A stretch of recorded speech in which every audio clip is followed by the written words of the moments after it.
मोहब्बत है। Hey friends, welcome back to my channel. आप सुन रहे थे मेरे साथ आपकी पसंदीदा कहानी हाँ ये मोहब्बत है, भाग 3। शाम के 7 बज रहे थे। नीता और तनु किचन में साथ मिलकर खाना बना रही थी। सोमी चीजू हॉल में बैठकर चीकू को बहलाने की कोशिश कर रहे थे। आज दोपहर से ही चीकू को अमायरा की याद आ रही थी और वह काफी रो रहा था। काव्या अमायरा के इस दुनिया में ना होने का सच जानती थी, लेकिन चीकू, उसे कुछ नहीं पता था। राधा घर के मंदिर में बैठी अपने घर की ही ये दशा देखकर आंसू बहा रही थी। उसके पास अपने भगवान से करने के लिए सैकड़ों शिकायतें थी और वो शिकायतें आंसू के रूप में बाहर आ रही थी। अम्मू कहाँ चली गई है फूफा जी? वो घर क्यों नहीं आती है? मुझे उसकी बहुत याद आती है। उसने मुझसे कहा था उसे मेरे साथ स्कूल जाना है। उसे वापस लेकर आइए ना फूफा जी। चीकू ने रुआंसा होकर कहा। चीकू की बातें सुनकर सोमी जीजू का मन भी उदास हो गया, लेकिन वे भला उस छोटे से बच्चे को क्या समझाते कि अमायरा अब वापस क्यों नहीं आ सकती। चीकू से इस वक्त झूठ बोलना उन्हें अच्छा तो नहीं लग रहा था, लेकिन फिर भी उन्होंने उसके गाल को छूकर प्यार से कहा, अमायरा भगवान के घर गई है चीकू। जब वो उनसे मिल लेगी तो वापस आ जाएगी। पापा, काव्या ने हैरानी से अपने पापा की तरफ देखकर कहा, जैसे वो जानती हो कि भगवान के घर जाने वाले लोग कभी लौट कर नहीं आते। सोमी जीजू ने अपने होठों पर उंगली रखी और काव्या से आगे बोलने से मना कर दिया। काव्या उतरा हुआ चेहरा लेकर वहां से चली गई। हॉल से निकलकर काव्या किचन की तरफ चली आई, जहां नीता और तनु खामोशी से काम कर रही थी। काव्या को किचन के दरवाजे पर खड़े देखकर नीता ने कहा, काव्या, कुछ चाहिए बेटा? क्या हुआ, तुम बाहर क्यों खड़ी हो? अंदर आओ। काव्या धीमे कदमों से अंदर चली आई तो नीता उसके पास आकर उसके गाल को छूकर कहती है, क्या बात है काव्या, तुम इतनी उदास क्यों हो? मुझे अम्मू की बहुत याद आती है बड़ी मामी। वो हमें छोड़कर क्यों चली गई? काव्या ने अपनी आंखों में आंसू भरकर कहा। नीता ने छोटी सी बच्ची की आंखों में आंसू देखे तो उसे अपने सीने से लगा लिया। तनु उस वक्त कटलरी जमा रही थी।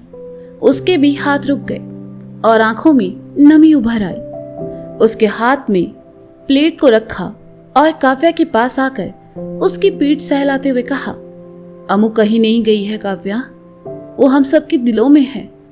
वो हमेशा इस घर का हिस्सा रहेगी। वो इतनी प्यारी और मासूम थी कि हम में से कोई उसे नहीं भूल पाएगा। काव्या नीता से हटकर अपनी मम्मी की तरफ आई और आंखों में आंसू भरकर कहा, मैं जानती हूँ मम्मा, अम्मू हम सबसे बहुत दूर चली गई है। वो कभी वापस नहीं आएगी। पर छोटी मामी, वो क्यों चली गई? क्या अम्मू की तरफ वो भी कभी वापस नहीं आएगी? नहीं बेटा, किसने कहा मीरा वापस नहीं आएगी? वो जरूर आएगी। अभी वो तुम्हारे मामू से थोड़ा गुस्सा है ना, बस इसलिए उससे दूर है। देखना, जैसे गुस्सा खत्म होगा वो दौड़ी चली आएगी। तनु दी ने काव्या के आंसू पोंछते हुए कहा, हाँ काव्या दी सही कह रही हैं। अच्छा चलो ये बताओ, क्या खाओगी तुम? मैं अभी तुम्हारे लिए कुछ अच्छा सा बना देती हूँ। एक काम करती हूँ, मैं तुम्हारी पसंद का पास्ता बनाती हूँ।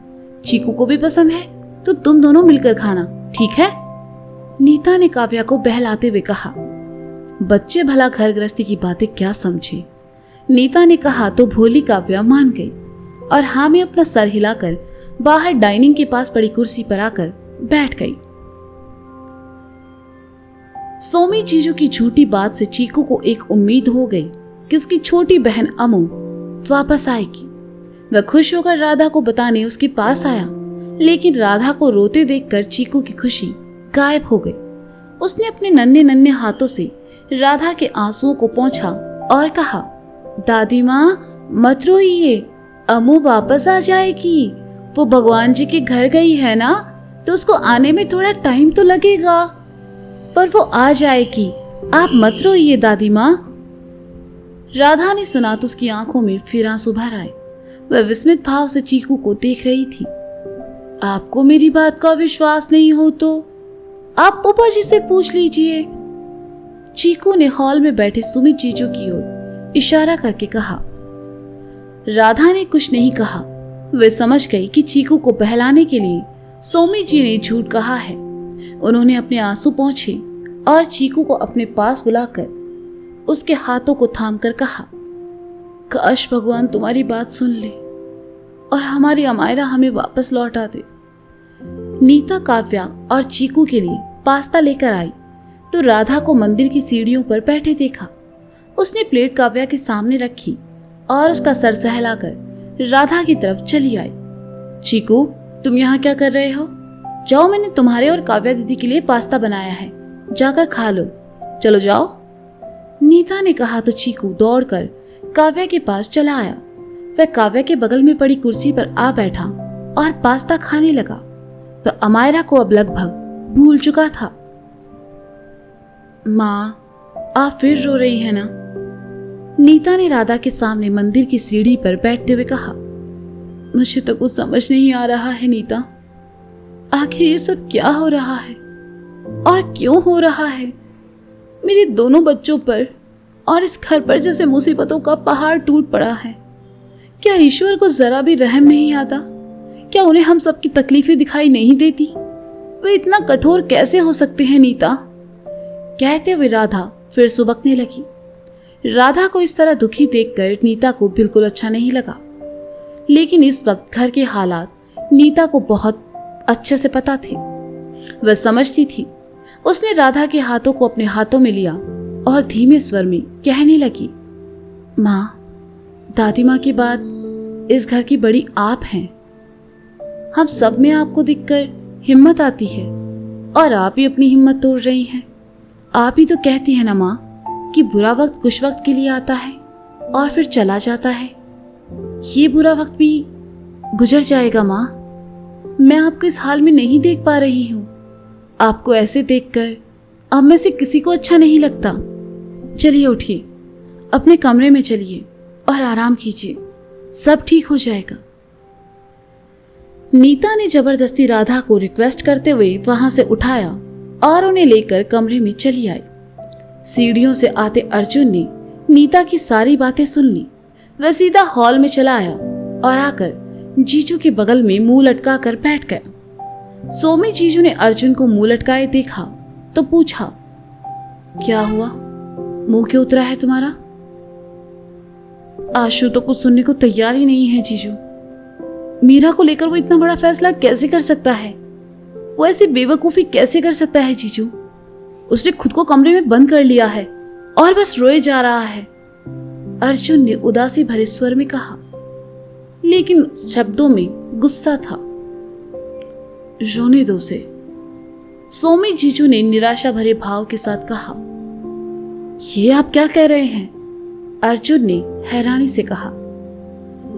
सही कह रहा हूं, रोने दो उसे अर्जुन। बीते दिनों में उसने जो कुछ खोया है उसका सारा गुस्सा और दर्द उसके सीने में भर चुका है। वो गुस्सा किसी की नफरत बनकर बाहर निकले, इससे बेहतर है वो रोए। इस वक्त हम में से कोई भी उसे समझ नहीं पाएगा, ना ही समझा पाएगा। वो अकेला रहना चाहता है, उसे अकेले रहने दो। जब नॉर्मल हो जाए तब उससे बात करना सही रहेगा। वो थोड़ा गुस्से वाला है, कोई भी फैसला करने से पहले ज्यादा नहीं सोचता, इसलिए उसने अपने और मीरा के रिश्ते को लेकर इतनी बड़ी बात कह दी। पर तुम चिंता मत करो, हम सब हैं ना, हम ये नहीं होने देंगे। अक्षत और मीरा कभी अलग नहीं होंगे। अभी परिस्थितियां ठीक नहीं है अर्जुन, हमें थोड़ा इंतजार करना होगा। सोमी जीजू ने अर्जुन को समझाते हुए कहा। कभी नहीं सोचा था ऐसा पल भी आएगा। उसे ऐसे देखकर बिल्कुल अच्छा नहीं लग रहा है जीजू। अर्जुन ने अपनी नम आंखों को उंगलियों से मसलते हुए कहा। जीजू ने अर्जुन को भावुक देखा तो उसे अपने सीने से लगाकर उसकी बाजू सहलाते हुए कहा, बुरा वक्त कभी बताकर नहीं आता है, ये वक्त भी गुजर जाएगा, देखना सब ठीक हो जाएगा। अर्जुन ने कहा, क्योंकि इससे ज्यादा कुछ कहने की हालत में वो बिल्कुल नहीं था। जीजू, अर्जुन, आप दोनों भी आकर थोड़ा सा खाना खा लीजिए। नीता ने हॉल में आकर कहा। मुझे भूख नहीं है नीता, तुम बच्चों को खिला दो। और माँ ने कुछ खाया या नहीं? वो सुबह से बस रो रही होंगी, है ना? मैं उनसे मिलकर आता हूँ। अर्जुन ने उठने की कोशिश करते हुए कहा, लेकिन जीजू ने उसे वापस बिठा लिया और कहा, मौसी जी को आराम करने दो, तुम्हें देखकर वो फिर से भावुक हो जाएंगी। नीता, तुम इसे लेकर जाओ और थोड़ा खाना खिला दो। सुबह से किसी ने कुछ नहीं खाया है। दादू और मौसा जी कहाँ है? उनसे भी खाने के लिए कह देना प्लीज।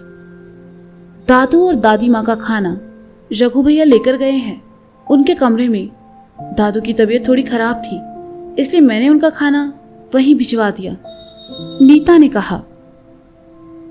दादू की तबीयत को क्या हुआ? वो ठीक है ना? सोमी जीजू ने चिंता भरे स्वर में कहा। शायद इन दिनों उन्होंने अपनी दवाइयां वक्त से नहीं ली। पापा ने कल डॉक्टर अंकल से घर आने को कहा है, वे ताकत कर लेंगे। नीता ने कहा तो अर्जुन सर झुकाकर बैठ गया।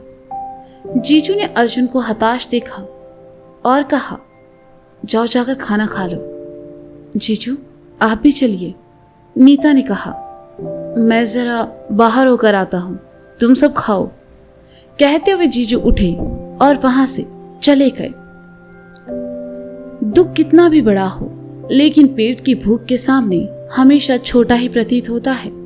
नीता के बार बार कहने पर अर्जुन उठा और डाइनिंग टेबल की तरफ चला आया।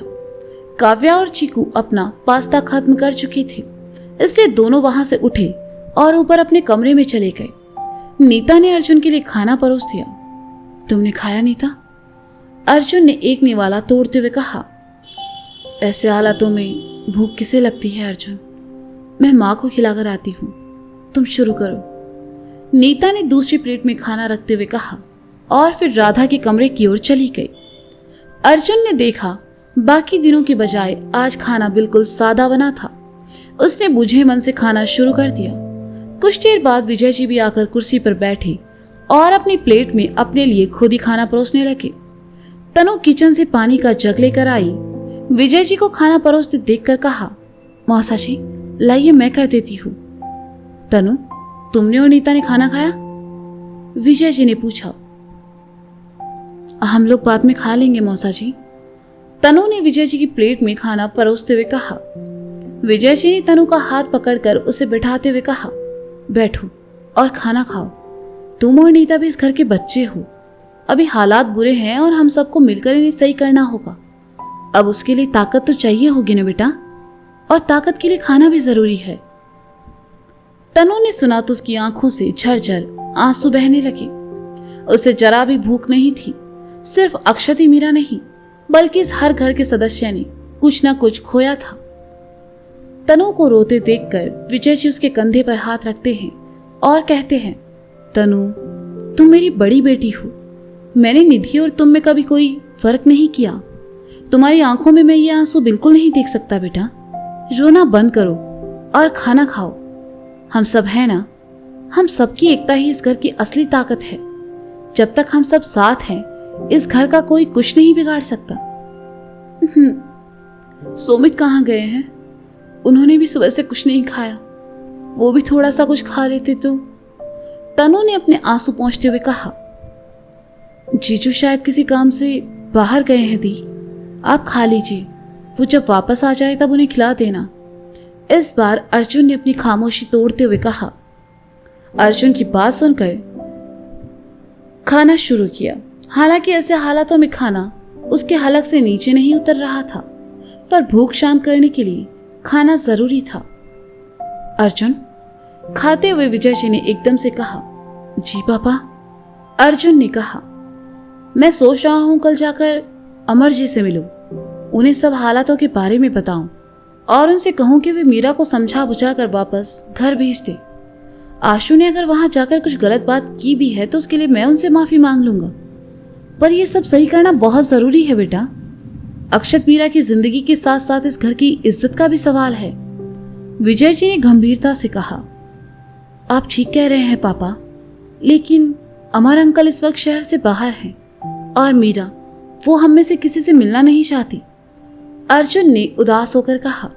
तो विजय जी हैरानी से देखने लगे और कहा, मीरा को ऐसे वक्त में अकेला छोड़कर अमरजीत शहर से बाहर कैसे जा सकते हैं?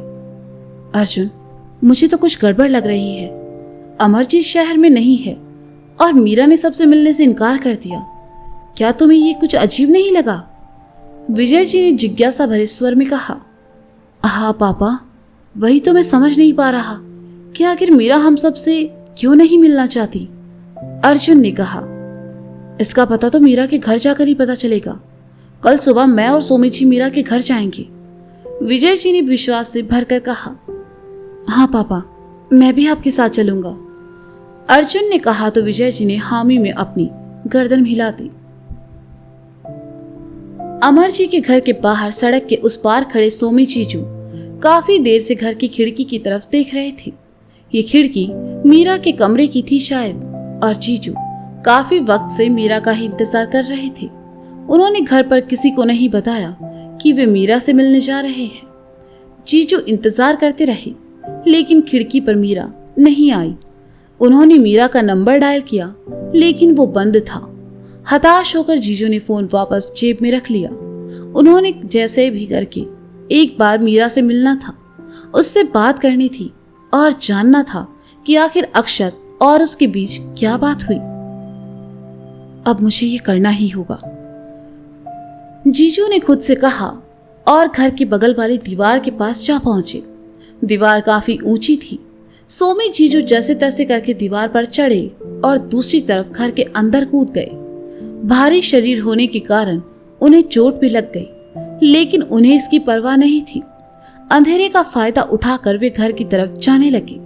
सोमी जीजू जैसे ही घर की खिड़की के पास पहुंचे, घर के एक नौकर ने उन्हें देख लिया और चोर चोर कहकर चिल्ला उठा। घर की सभी लाइट्स जल उठी। उजाले में सबने देखा खिड़की के पास मिलने वाला वह आदमी कोई चोर नहीं, बल्कि इस घर के दामाद के बड़े जीजाजी थे। गार्ड ने सोमी जीजू पर जरा भी दया नहीं की और एक बार फिर उन्हें घर से बाहर धक्का दे दिया। धक्के से लड़खड़ाए जीजू सड़क पर आ गिरे। कुछ चोट भी लगी और कपड़े भी गंदे हो गए। उन्होंने सर उठाकर आस भरी नजरों से मीरा के कमरे की खिड़की की तरफ देखा तो पाया सौंदर्या वहां खड़ी थी और मंद मंद मुस्कुरा रही थी। तो दोस्तों ये था हाँ ये मोहब्बत है भाग 3। इसका अगला भाग आप जल्द ही सुनेंगे। तब तक के लिए शुक्रिया और सुनते रहें अपनी पसंदीदा कहानी हाँ ये मोहब्बत है मेरे साथ।